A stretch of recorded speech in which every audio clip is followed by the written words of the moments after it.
Hello. Today we're going to talk to you about stem cells and what they can do to type 2 diabetes. How stem cells can really change someone's life.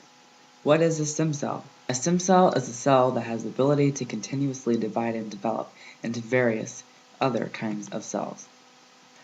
A stem cell is like a blank microchip that can be programmed to perform any one of a number of specialized tasks.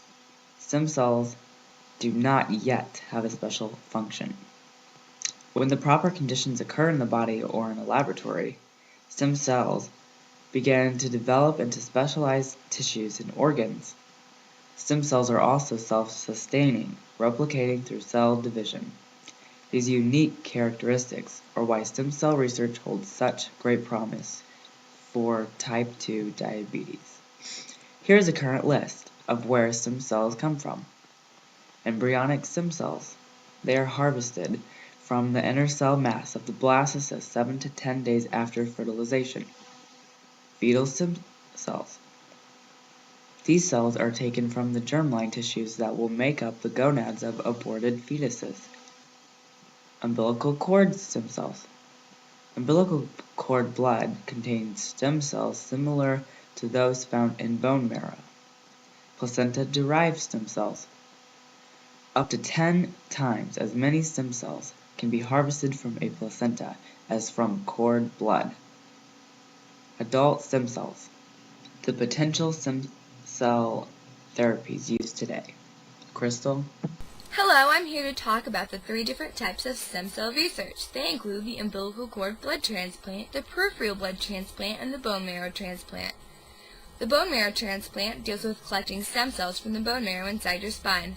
This is the most commonly known form of stem cell transplant, although it is also the most impractical.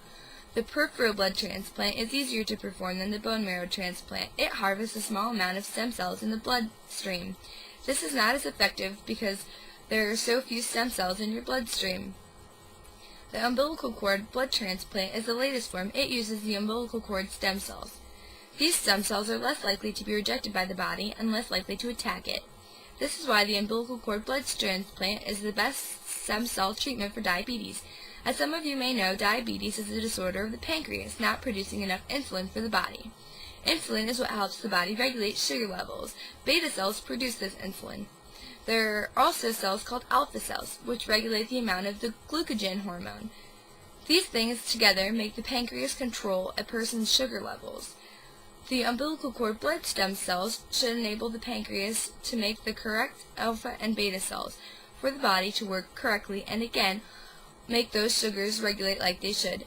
In conclusion, a stem cell is a cell that can reproduce infinitely. They come from fetal cells, umbilical cord cells, and peripheral derived cells.